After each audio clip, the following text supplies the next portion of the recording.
Custo de vida, emprego e desemprego, cesta básica, tarifas públicas, salário mínimo. Agora, na Brasil Atual, a análise do DIEESE. A participação de Fausto Augusto Júnior, diretor técnico do DIEESE. Bom dia, Fausto. Bom dia, Rafael. Bom dia a todos. Vamos lá, vamos falar sobre esse apagão do Amapá e também sobre os riscos da privatização dessas empresas públicas. Ontem o ministro Paulo Guedes, no seu chororô, reclamando que não havia conseguido privatizar nenhuma empresa. E a realidade impõe essa situação que a gente está acompanhando no Amapá. Desde o dia 3 de novembro, o estado às escuras, um apagão por conta da falta de manutenção dos transformadores da rede de geração de energia, enfim, de distribuição de energia, que não tem a manutenção adequada por uma empresa privada. Esse é um risco que pode ser extrapolado para todo o Brasil, caso a Eletrobras seja vendida, como é o desejo de Paulo Guedes. Sua avaliação, Fausto?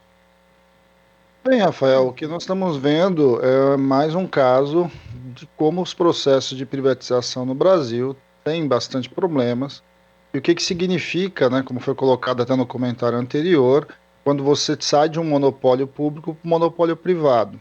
No caso ali do Amapá, o que a gente está vendo é a absoluta falta de coordenação, a falta de capacidade, em especial a falta de manutenção, que levou ao apagão de um estado inteiro, né, ou de boa parte desse estado.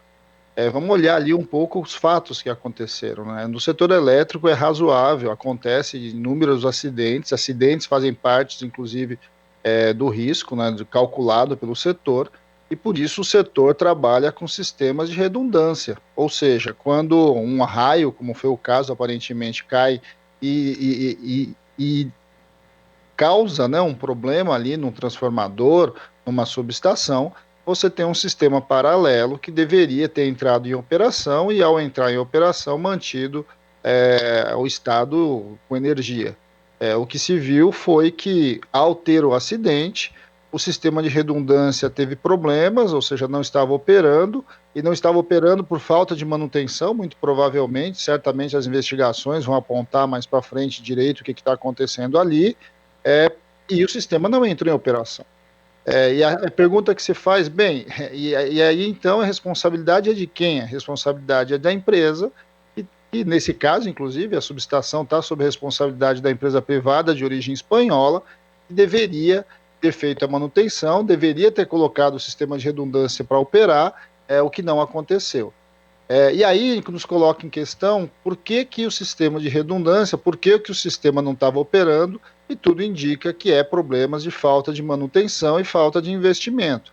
Algo que a gente já está vendo em diversas empresas empresas privadas, que depois que compram seus processos, depois dos processos de privatização, acabam reduzindo tanto o investimento, reduzindo a manutenção, deixando tudo trabalhar absolutamente no limite da rede, uma vez que ela precisa garantir as taxas de retorno para os seus acionistas.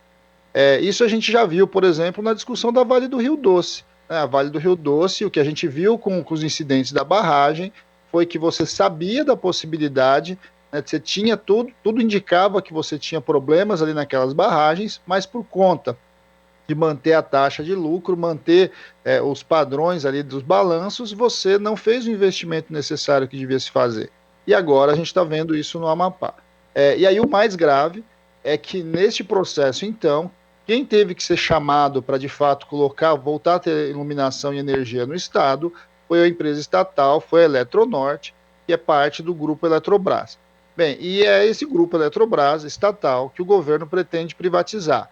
Na verdade, desde 2016 vem essa discussão, desde ali do plano de privatização, inclusive a empresa de energia elétrica do Amapá está entre as empresas para ser privatizada, né? Ou seja, a outra parte, né, a empresa ali de geração de energia, e a gente se coloca a pergunta, então, até que ponto o modelo de privatização no setor elétrico, e não só no setor elétrico, mas em todo o processo aí de discussão da privatização, ele de fato funciona. E até que ponto, de fato, faz sentido essa discussão que tem sido feita de que o setor privado ele é mais eficiente do que o setor público, que se tenta vender a todo momento como se fosse a única saída para o Brasil. Bem, aí, Rafael, é bom a gente olhar com bastante cuidado. Quando a gente pensa em privatização, a gente sabe já há muito tempo que as grandes empresas do setor público passam a ser operadas por empresas públicas internacionais, né, que é o caso das empresas espanholas, das empresas italianas, das empresas chinesas, que querem entrar no mercado brasileiro, inclusive com essa característica. Agora, e aí cabe a nós nos perguntarmos em relação à população como um todo, como é que ela vê isso? Como é que ela vê o patrimônio público ser vendido, muitas vezes para uma outra empresa estatal de um outro país, em que basicamente o que busca-se ali é o retorno, é a taxa de lucro, com absoluta falta de controle dos órgãos gestores. A pergunta que se faz agora, Rafael, com relação ao Amapá, é quem vai pagar essa conta no final das contas? Não é só a manutenção. A manutenção a gente está vendo que a Eletronorte está fazendo.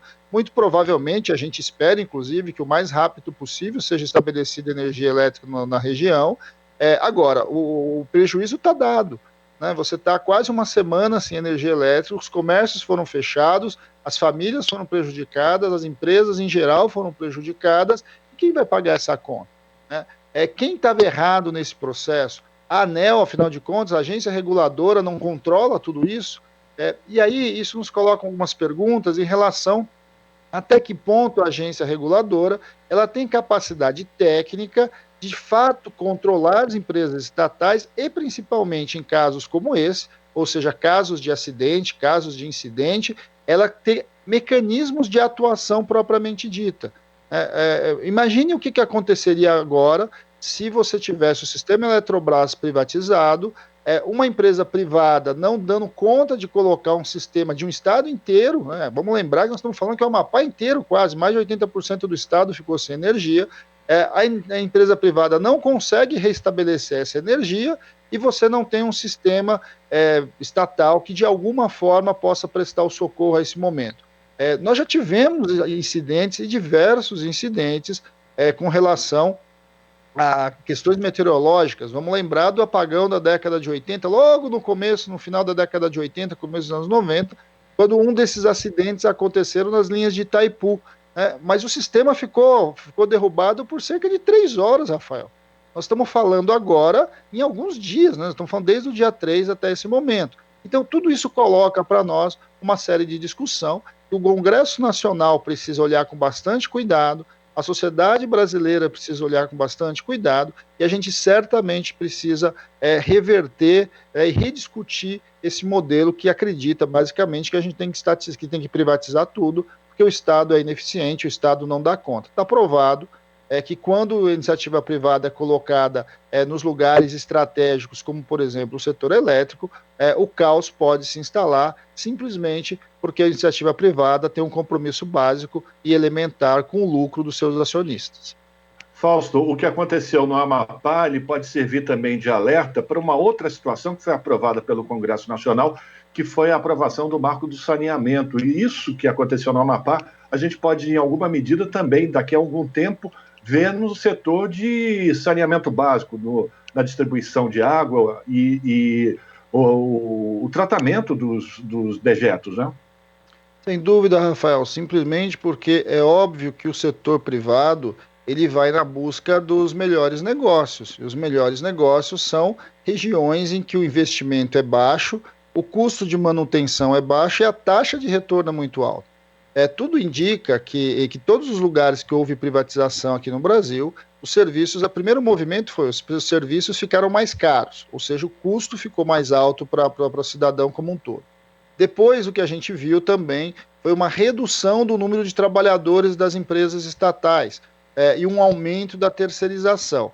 E aí, com o aumento da terceirização e a redução dos trabalhadores próprios, o que a gente viu foi piora do serviço, piora do atendimento à população em geral. Então, o que você acaba tendo no frigir dos ovos? Você acaba tendo, normalmente, serviços mais caros com qualidades inferiores. Basicamente com o argumento de que o Estado não tem recursos para fazer a ampliação e o investimento necessário que deveria ser feito. O problema é que, normalmente, esses contratos de privatização acabam ou não prevendo, de fato, os investimentos que deveriam ser feitos, ou quando prevê, não controla e não pune quando o investimento não acontece, e a gente vê casos como a gente viu recentemente, em que simplesmente a empresa, a gente viu isso aqui, por exemplo, aqui em São Paulo, quando você vê empresas que simplesmente desistem da concessão. E o Estado fica ali com o abacaxi na mão, tendo que rever o que ele vai fazer com aquilo, uma vez que aquela concessão lá, que era uma concessão de 20, 30 anos, passa muitas vezes a não querer mais, aquela entidade, aquela empresa não querer mais. E aí você acaba vendendo novamente para uma outra empresa privada e você vai jogando essa batata quente de uma mão para outra e que, de alguma forma, quem acaba sendo penalizado é a população em geral. Então, é essencial que a gente faça no Brasil um bom debate sobre o que significa privatizar setores estratégicos, como é o caso de saneamento, energia elétrica, enfim, que de certo modo articulam e fazem parte da base de sustentação da economia em geral e não só do bem-estar da sociedade como um todo.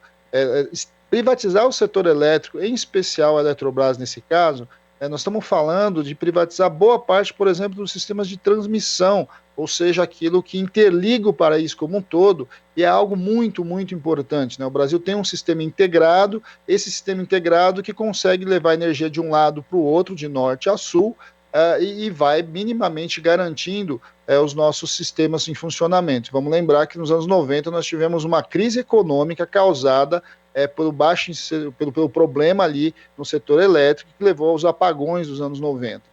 Quando a gente olha para o setor de saneamento, é a mesma linha. O que nos preocupa muito no caso do saneamento é a privatização de um bem essencial para o ser humano, que é a água.